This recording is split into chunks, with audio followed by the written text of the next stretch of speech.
Muy bien, joven. Ya tenemos la primera clase de la segunda fase, que es enfermedad diarreica aguda e infección respiratoria aguda. También vamos a tratar inmunizaciones en el Perú. El tema de fiebre, síndrome febril, lo vamos a tratar en la tercera, lo que son signos de alarma. Entonces, para no repetir, lo vamos a tocar en esa clase. Primero, la enfermedad diarreica aguda. La definición de diarrea implica pues que son más de 3 deposiciones al día o el aumento de la cantidad de las heces, más de 200 gramos en 24 horas en un sujeto adulto. La causa más frecuente, además, pueden ser, por ejemplo, los fármacos, toxinas, impactación fecal después de un periodo largo de constipación.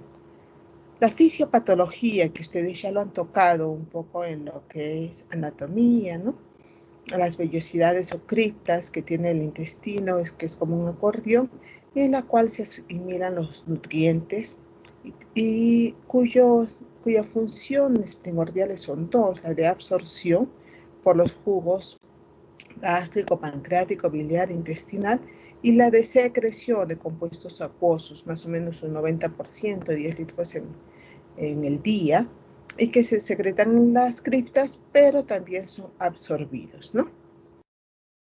Entonces, en la enfermedad diarreica aguda hay un desequilibrio entre estos mecanismos y se puede causar la diarrea. Estos mecanismos son 4. Puede haber un aumento de la secreción, una disminución en la absorción, presencia de solutos en la luz que pueden causar osmolaridad luminal y aumento de la motilidad intestinal. La mayor parte de los casos de diarrea tienen 2 o 3 mecanismos en un solo episodio. Entonces, en el aumento de la secreción vamos a ver que las sustancias van a actuar a nivel de la célula epitelial, van a perturbar los canales, va a estar intermediaria por estos mensajeros intracelulares como el AMP cíclico, el calcio y otros, y va a haber una secreción activa de iones de cloro que salen a la luz. Seguidamente va a haber un movimiento pasivo de agua y sodio, y pues estas sustancias secretoras van a ser agentes hormonales, sales biliares, mediadores inflamatorios como histamina y prostaglandinas, y sobre todo enterotoxinas. La otra forma es la disminución de la absorción, y acá se puede dar por el efecto que tienen los secretagogos y las enfermedades que atrofian las vellosidades intestinales, ¿no? Entonces no va a haber un buen recambio, llegan células inmaduras y no hay pues una buena absorción, ¿no? Se disminuye esta absorción en la superficie. La presencia en la luz intestinal de solutos que no pueden ser absorbidos y que tienen una absorción muy pobre, pues va a provocar aumento de la osmolaridad intraluminal. Promueven la salida de agua, electrolitos a la luz intestinal para mantener y compensar la osmolaridad. La atrofia de las vellosidades va a llevar también a que no se absorban adecuadamente los solutos y que se produzca una hiperosmolaridad intraluminal. El otro mecanismo es la aceleración del tránsito intestinal, disminución del tiempo de contacto entre solutos al ser absorbidos y las vellosidades, por lo tanto no hay una buena absorción, y la lentitud en la motilidad también va a producir un sobrecrecimiento bacteriano de conjugación de sales biliares y mala absorción de grasas y diarreas. Entonces, estas son las formas fisiopatológicas, los mecanismos que nos pueden provocar una enfermedad diarreica aguda. El mecanismo de la secretora y aumento de la osmolaridad son los más importantes, son los más principales, digamos. Por lo que primero hay que tenemos que ver si se trata realmente de una diarrea hipersecretora o una hiperosmolar. Los otros mecanismos se dan más podemos observarlos más en una diarrea crónica. Entonces, para ver la diferencia entre las dos, vamos a ver la clasificación por el tiempo de esta diarrea. Hablamos de una diarrea aguda cuando dura menos de 14 días, recuerden eso. Y hablamos de una enfermedad diarreica persistente cuando dura más de 14 días. La otra clasificación, la más común, es por las características lo que nosotros podemos ver. Hablamos de una diarrea acuosa cuando las heces son líquidas, no tienen sangre, pueden estar acompañadas de vómitos, fiebre, disminución del apetito. El 90% de los casos de diarrea son de este tipo, son del tipo de diarrea acuosa. Generalmente remite espontáneamente antes de una semana. El otro tipo de diarrea, por características macroscópicas, es la diarrea disentérica. En esta vamos a tener también heces líquidas, pero con sangre, con rasgos de sangre. Se puede acompañar de fiebre elevada, malestar general, cólicos, tenesmo, convulsiones inclusive. Un ejemplo es la Shigella, ¿no? La infección por Shigella. En la frecuencia de este tipo de diarreas es de 5 a 10% de todos los casos de diarrea usualmente. Un poco de epidemiología. ¿Por qué nos interesa tocar este tema? Es porque es la segunda causa de muerte en niños menores de 5 años. Entonces, la mortalidad es bastante elevada, de 160,000 niños menores de 5 años cada año mueren por diarreas, y la morbilidad, pues se enferman por diarreas 1.700.000 cada año. Es una de las principales causas de malnutrición en los niños menores de 5 años, y las cifras del último censo del 2011 nos indicaban que en el Perú la prevalencia de las diarreas era de 19.8%. A ver, los microorganismos que pueden causar la diarrea aguda son dos tipos de mecanismos tienen estos microorganismos. La hipersecreción por acción de las toxinas en el enterocito, las enterotoxinas, con histología normal, y la invasión a la célula intestinal, causando desfacelación, pérdida de sustancia, daño histológico en la mucosa, lo que va a causar también una disminución de la superficie absortiva, ¿no? Y aumenta la osmolaridad de la luz y, bueno, puede llegar a presentar las sangres en las heces. La etiología viral causada por un virus es la más frecuente de las diarreas. Entonces, yo sé que todavía no han llevado el curso de microbiología, pero esto es para que tengan una idea de la causalidad de patógenos en las diarreas. ¿Dónde se localizan estos patógenos? Vemos que, por ejemplo, los virus, estos tipos de virus, rotavirus y norovirus, en el intestino delgado. Sin embargo, en el colon está el citomegalovirus y el adenovirus y el herpes simple. Bacterias también tenemos buena cantidad en el intestino delgado. Escherichia coli, una de las más comunes. Vibrio cólera, que ya vemos cada vez menos. En colon también puede haber Shigella, Salmonella, E. coli, Campylobacter coli, Yersinia. En el caso de los parásitos, que también podemos encontrarlos muy comunes aquí en Arequipa, la Yardia lamblia, Cryptosporidium, Mesospora y Ciclospora. En el caso de a nivel del colon, también muy común en Arequipa, que somos en zona endémica de amebas, la Entamoeba histolítica. La etiología no infecciosa, no causada por microorganismos. Tenemos que mencionarlas para que ustedes también lo sepan. No puede ser por alimentos, abandono de la lactancia materna muy temprano, administrar fórmulas de leche demasiado concentradas, intolerancia a la lactosa, exceso de ingesta de frutas y vegetales, pues con fibra. Medicamentos como los laxantes, algunos efectos de los antiácidos, antibióticos, antihipertensivos y quimioterápicos. Las endocrinas metabólicas en insuficiencia renal, hipertiroidismo y la uremia. Otras como la poliposis difusa, diverticulitis, hemorragia intestinal, peritonitis en el inicio, al inicio. Este cuadro en el que vamos a ver el estado de hidratación de un paciente con diarrea es un cuadro muy importante. Yo les recomiendo que lo revisen muy bien, ¿ya? Porque lo van a ver no solo en este curso, sino más adelante. Es el cuadro típico de clasificación para saber qué tipo de tratamiento vamos a dar a estos pacientes. Entonces, los signos importantes que tenemos son la pérdida de agua corporal, la condición general que va a tener el paciente, el globo ocular, lágrimas, mucosas orales, sed, pliegue cutáneo. Vamos a ver el tipo de tratamiento y la rehidratación.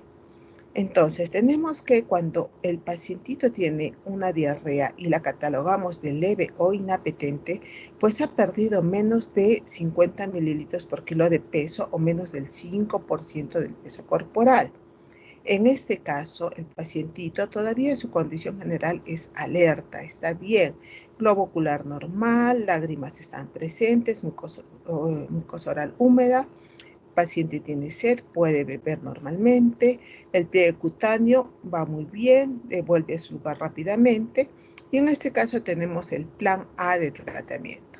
La rehidratación oral nos va a dar unas mucosas húmedas y va a haber lágrimas en el paciente.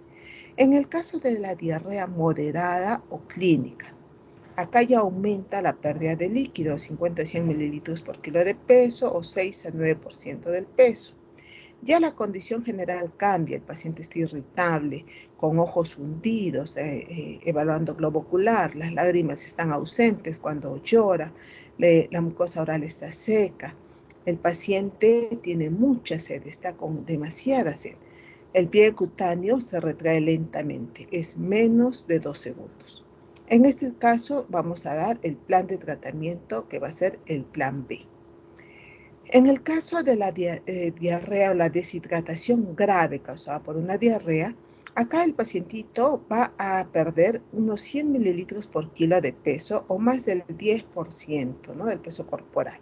Ya la condición general está muy tomada, digamos, está letárgico, inconsciente, los globos oculares muy hundidos y secos, no hay lágrimas, las mucosas orales están muy secas, el paciente ya no puede beber, ya no tiene la capacidad, está con tan poca fuerza que hasta el pliegue cutáneo, se retrae lentamente, es más de 2 segundos la retracción. Y en este caso ya es el plan C, la terapia endovenosa. Entonces, yo tengo que clasificar el grado de deshidratación de mi paciente, si es leve, moderada o grave, en un pacientito con diarrea, para ver qué tipo de plan de tratamiento le voy a dar. En el caso del plan A, que ya lo deben haber visto en prácticas, pues es aumentar los líquidos orales, reposición de líquidos. En el caso del plan C ya utilizamos las sales de rehidratación oral. Y en el caso del plan B, y en el caso del plan C utilizamos la terapia endovenosa. ¿Cuáles de estos signos de deshidratación me van a ayudar o voy a tomarlos muy en cuenta? La condición general es un signo clave para evaluar estado de hidratación. Revísenlo un poquito más. En el caso de la sed, si el paciente bebe con avidez, bebe normalmente o ya no puede beber. Es muy importante también para ver el estado de hidratación. Y el pliegue cutáneo, el signo de pliegue cutáneo me va a ayudar mucho para ver en qué grado de deshidratación voy a clasificar al paciente. Entonces recuerden, este cuadro es muy importante, revisen un poquito más en estos 3 que les estoy diciendo: condición general, sed y pliegue cutáneo. De acuerdo a eso, pues voy a dar el plan de tratamiento.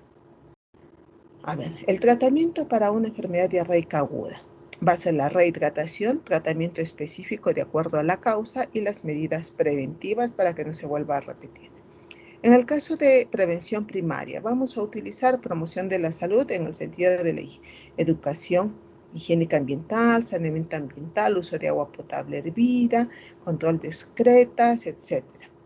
En el caso de la protección específica, pues la lactancia materna mínimo al 4.º mes de vida, ideal hasta el 6.º mes. No usar biberones ni teteras, higiene de los alimentos, eliminar o disminuir por los factores predisponentes. En la prevención secundaria vamos a ver el diagnóstico precoz, inmediatamente cuando ya se empieza a deshidratar, y el tratamiento oportuno y adecuado. Y la rehabilitación después del episodio. Entonces vamos a pasar ahora a lo que es la infección respiratoria aguda. Las infecciones respiratorias agudas es un conjunto de infecciones del aparato respiratorio que van a ser causadas pues, por virus, bacterias u otros, ¿no? Con un periodo inferior a 15 días. Recuerden, es aguda, es inferior a 15 días. Y hay uno más de los síntomas o signos clínicos, como pueden ser tos, rinorrea, obstrucción nasal, odinofagia, que es dolor de de la faringe, otalgia, dolor del oído, disfonía, que es la ronquera, respiración ruidosa, dificultad para respirar, los cuales pueden tener o no fiebre. En la taquipnia, les vuelvo a mencionar, ya lo hemos visto anteriormente, más de 60 respiraciones por minuto en menores de 2 meses, más de 50 de 2 a 11 meses, más de 40 de 1 a 5 años. Epidemiología. Esta es la primera causa de morbimortalidad, alta demanda de los servicios en salud. ¿Se acuerdan que la enfermedad diarreica aguda era la segunda causa? Pues la infección respiratoria aguda le gana. Entonces, es la primera causa de morbimortalidad. Es una de las 5 causas de defunción en menores de 5 años. Entonces, es muy importante que ya desde ahora sepamos identificarla, clasificarla y saber cuáles son los signos más importantes. Acá les voy a mostrar una serie de algoritmos de diferentes cuadros para que ustedes sepan cómo actuar o cómo clasificar de acuerdo a lo que vamos a encontrar. Por ejemplo, en este algoritmo, menores de 5 años, el paciente tiene tos, rinorrea de menos de 15 días, porque recuerden que es aguda, síndrome infeccioso, ataque al estado general y o fiebre. Si no tiene, no es ninguna infección respiratoria. Y si sí lo tiene, pues estamos frente a una infección respiratoria. Vamos a revisar si tiene taquipnea o no. Si no la tiene, está sin insuficiencia respiratoria, y si sí tiene taquipnea, estamos con un paciente con insuficiencia respiratoria. Entonces, si es que no tiene insuficiencia respiratoria, vamos a revisar todos estos signos y de acuerdo a eso vamos a tener un posible diagnóstico. E igual, si tuviera insuficiencia respiratoria, también debemos revisar todos estos signos y debemos tener presente estos posibles diagnósticos, ¿no? Para la referencia y posible hospitalización, porque el paciente está con insuficiencia respiratoria. En el caso de la terapéutica de las infecciones respiratorias agudas con insuficiencia respiratoria en los niños menores de 5 años, pues vamos a ver las medidas generales, la revaloración a las 48 horas para ver signos de mal pronóstico, como si el niño tuviera desnutrición moderada o grave, si el niño tiene alguna inmunodeficiencia congénita o adquirida, si es menor de 1 año con antecedentes de prematurez, si la madre es analfabeta o menor de 17 años, también es importante este factor de riesgo. La muerte de un niño de 5 años o menor de 5 años en la familia, ese antecedente. Tenemos los datos para educar a la madre acerca de cómo tratar, cómo cuidar a este niño, cómo identificar también los signos tempranos de neumonía o de agravamiento para identificar signos de alarma, ¿no? Si aumenta la frecuencia respiratoria, hay dificultad respiratoria, el niño ya no puede beber, tiene mucha dificultad, está con muy poca fuerza, o que el niño, la mamá se va a dar cuenta si ve un cambio grave en el niño, y de acuerdo a eso pues va a ser atendido o va a ser referido. Acá tenemos algunos de los principales diagnósticos que se suelen ver en el consultorio, y de acuerdo a ello pues vamos a tener el correspondiente tratamiento o digamos el destino del paciente. Entonces esto es un poco para que ustedes tengan un concepto general del caso, cómo se toman las decisiones en el caso de infecciones respiratorias agudas. Acá tenemos también en niños menores de 5 años respecto a la prevención, la identificación de factores predisponentes. Esto sí, tómenlo muy en cuenta: asistencia a guarderías, cambios bruscos de temperatura, falta de ventilación, hacinamiento, tabaquismo, contaminación ambiental, esquema incompleto de vacunación y desnutrición. Esto recuérdenlo porque sí nos interesa, porque tenemos que tratar de desde allí empezar la prevención para que no tengamos pacientitos con infecciones respiratorias agudas. Tenemos que ver qué hacemos en el caso de que no haya factores predisponentes y en el caso de que sí los haya. Acá tenemos la identificación de infecciones respiratorias agudas en mayores de 5 años, igual que los algoritmos anteriores, ¿no? Si hay infección respiratoria o no hay infección, de acuerdo a la identificación de los síntomas, y de acuerdo a eso vamos a ver pues, los posibles sintomatología y posibles diagnósticos. También acá tenemos la terapéutica, cuál es el tratamiento o el destino que van a tener el paciente de acuerdo a los posibles diagnósticos y cómo se va a dar su tratamiento final, ¿no? Si va a dar de alta, un tratamiento específico o si va a ser referido a otro nivel de atención. También la prevención a infecciones respiratorias en niños mayores de 5 años. Recuerden estos factores predisponentes porque son factores en los cuales vamos a poder actuar y prevenir que aparezcan infecciones respiratorias agudas en alta frecuencia, ¿no? Entonces, ahora vamos a ver lo que son las inmunizaciones, la vacunación. La vacunación cobra mucha importancia en estos tiempos porque justo que tenemos enfermedades que no han aparecido en muchos años y que están regresando. Entonces, tenemos que revisar la importancia de las inmunizaciones. Las inmunizaciones nos dan una inmunidad respecto a la forma activa por el desarrollo de la enfermedad y a la forma pasiva a través de la vacunación. Las inmunizaciones, en inmunizaciones hablamos de la forma pasiva. Se administran dosis pequeñas del antígeno, puede ser virus, muertos o atenuados a la persona para que pueda desarrollar su sistema inmunitario, que esté listo. Entonces, es el proceso que permite generar una resistencia a ciertos tipos de enfermedades infecciosas. Los niños ya tienen una inmunidad al nacer contra algunas enfermedades gracias a los anticuerpos de la madre, pero conforme van creciendo, pues van perdiendo esta inmunidad que se ha transmitido a la madre y tienen que ser inmunizados mediante las vacunas. Son 4 tipos diferentes de vacunas, de virus atenuados, virus o bacterias muertas, toxoides y sintéticas. Acá tenemos los tipos de vacunas de acuerdo a las vacunas que tenemos en el sistema, de organismos vivos, muertos pero completos, toxoides, fragmentos subcelulares, inmunitarias y ADN recombinantes. ¿Cuáles son las contraindicaciones? Esto lo tienen que recordar muy bien. Una enfermedad aguda febril severa, una inmunosupresión en aquellas vacunas que tienen microorganismos vivos, transfusión reciente de sangre o plasma, uso de inmunoglobulinas en los últimos meses y el embarazo para vacunas con microorganismos vivos. Contraindicaciones generales, antecedente de hipersensibilidad, de una anafilaxia, algún componente de la vacuna, antecedente de reacción adversa severa a una dosis previa, somnolencia, convulsiones, hipotermia en la triple, en la DPT, trastorno neurológico basal no controlado, por ejemplo, epilepsia en el caso de DPT. Y acá algo muy importante, que ustedes quizás, no sé si algunos lo habrán escuchado, pero es la famosa cadena de frío.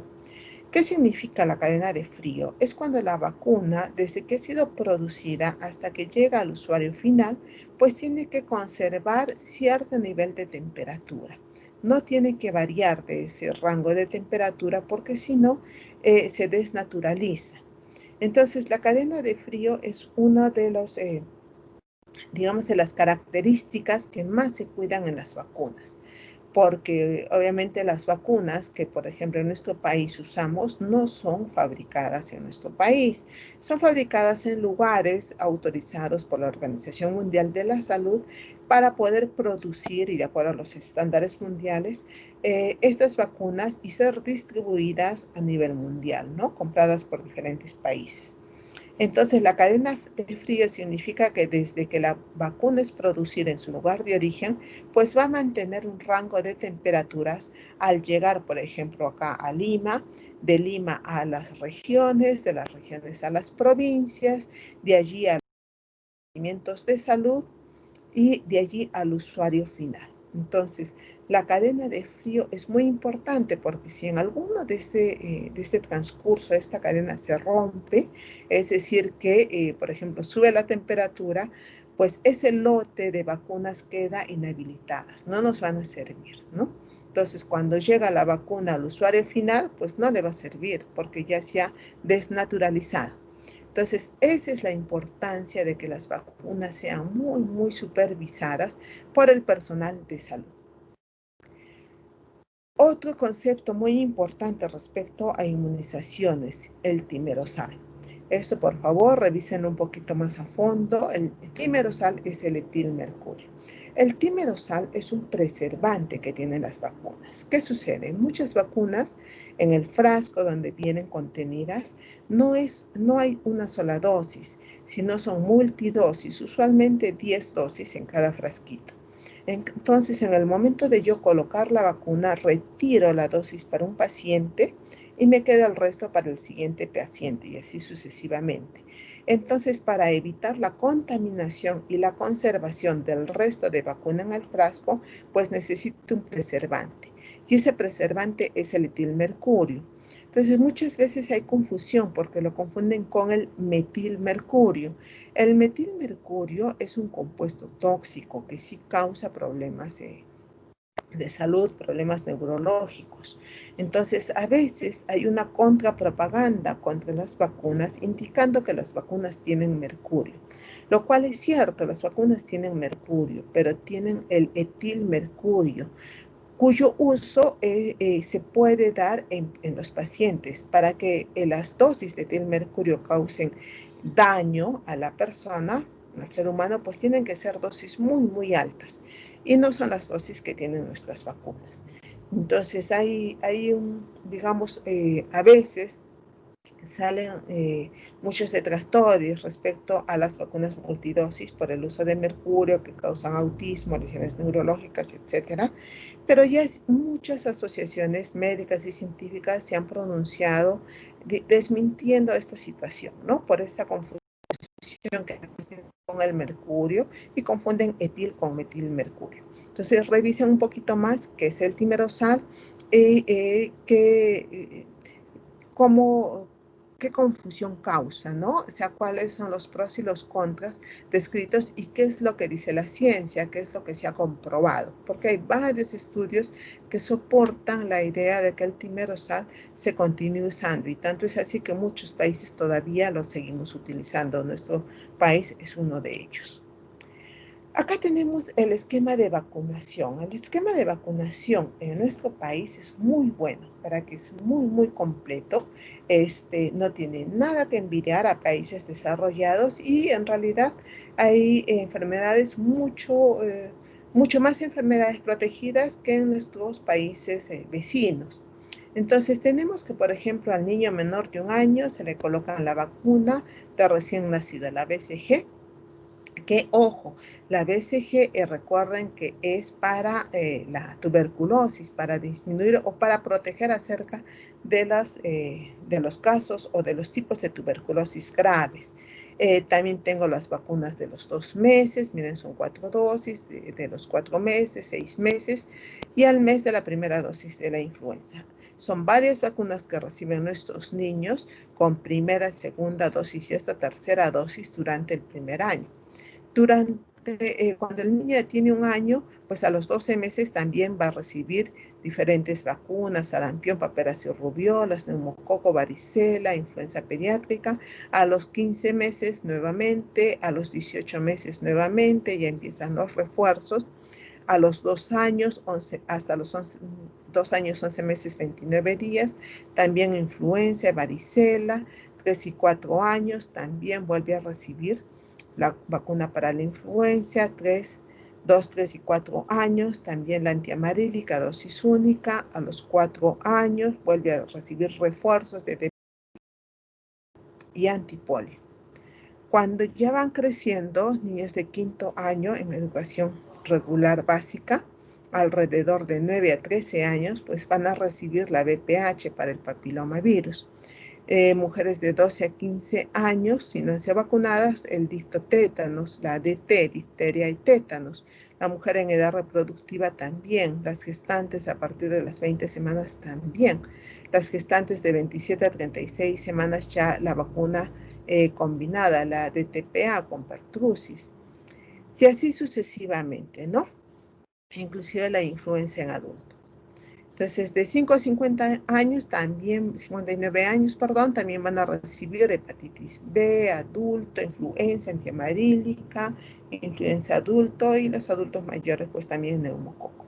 Entonces, nuestro esquema de vacunación realmente es muy bueno, es muy amplio y se está llevando a cabo. El problema es que a veces, pues, hay algunos pacientitos que no reciben su esquema completo o que les faltan algunas vacunas y ponen al riesgo al resto de la población. Entonces, uno de los objetivos de nuestro sistema de salud es pues llegar a tener una muy buena cobertura de vacunación a nuestra población para evitar que resurjan enfermedades o que haya mucho contagio de esas enfermedades infectocontagiosas.